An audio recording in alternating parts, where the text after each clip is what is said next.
This podcast is provided for educational, informational, and entertainment purposes only, without any express or implied warranty of any kind, including warranties of accuracy, completeness, or fitness for any particular purpose.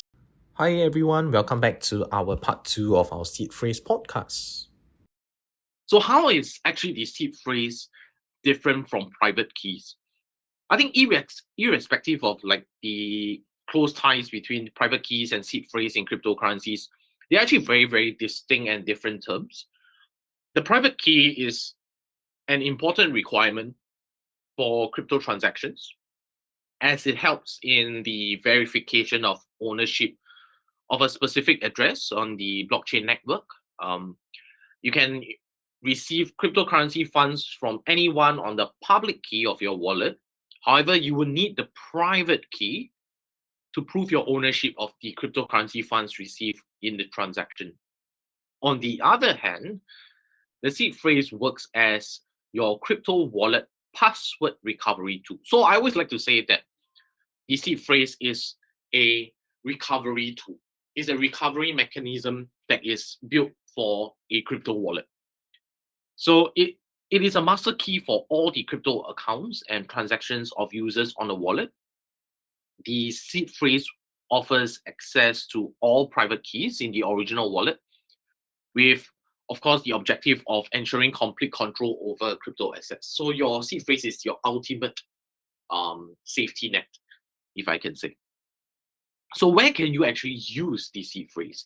Usually there are only three situations that a seed phrase can be used. The first one is when you generate a crypto wallet. So like I mentioned earlier, when you generate a crypto wallet, the first few steps, they will show you either the 12 or the 24 word seed phrase, and it is according to order. So it's like left to right, left to right. So it is definitely according to order, and you must note them down according to order as well. Because if you do not do that and you get the order jumbled up, then the next step, they will ask you to key in the seed phrase that you have just seen in the previous step. If you key in the wrong order, like I mentioned, then it will never go through. So the order must be right.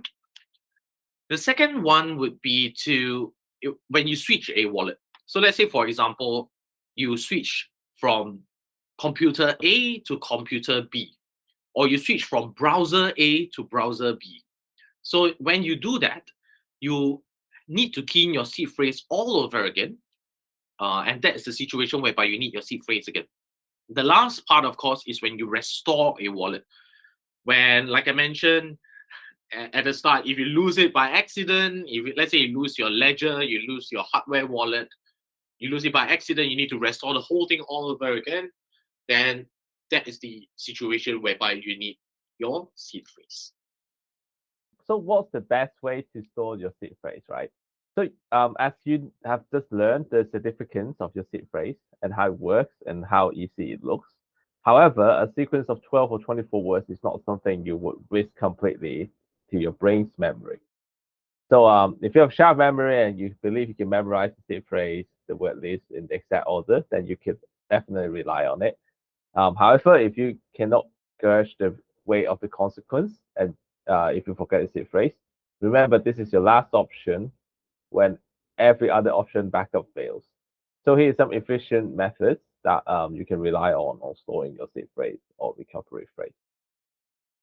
So the most common method of storing seed phrase is to use a piece of paper writing down and the recover phrase. At the same time, you should also note the multiple risks associated with storing your seed phrase on paper. For example, paper is highly vulnerable to damage or theft. As a matter of fact, you can find a piece of paper for note writing to recover phrases in hardware wallets. And many recorded parts of the seed are many different pieces of paper and store them apart from each other. But in my way, no matter what's the best practice of securing your seed phrase, first of all, is never share your seed phrase with anyone else. Don't send your seed phrase to yourself over email or any digital communication channels. Don't take any pictures of your recovery phrase. And never store the seed phrase in any of the password manager or password vault, which requires the internet connection to use. So here are my tips of securing your seed phrase. I think we're at the end of today's session. Yep. Do you have anything you would like to add on, Marcus? I think for myself, I think the seed phrase was something that is very interesting because I think in terms of all the recovery tools that we use in the traditional Web 2 space, there are so many different tools on how you recover a certain aspect of the technology that you want to recover.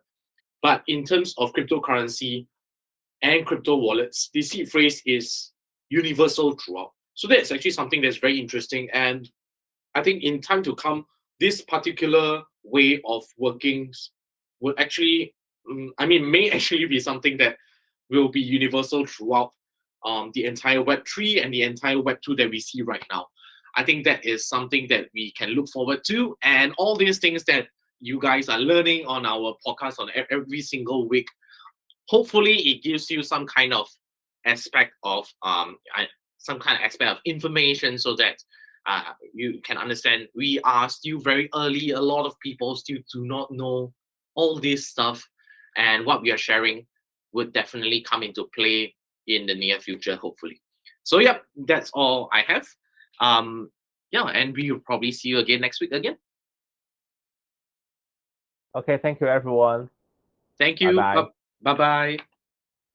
The information contained in or provided from or through this podcast is not intended to be and does not constitute as financial advice, investment advice, trading advice, or any other form of advices. The information in this podcast is general in nature and is not specific to you, the users, or anyone else.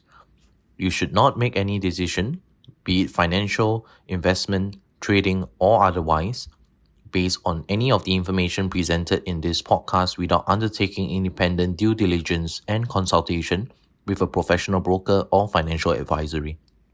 You understand that you are using any and all information shared in this podcast at your own risk.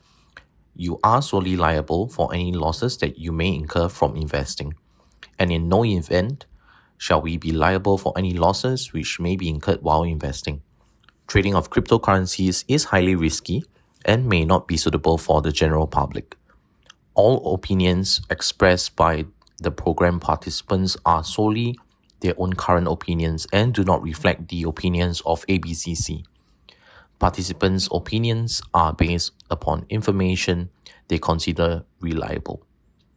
ABCC does not warrant the completeness or accuracy of such information and should not be relied upon as such.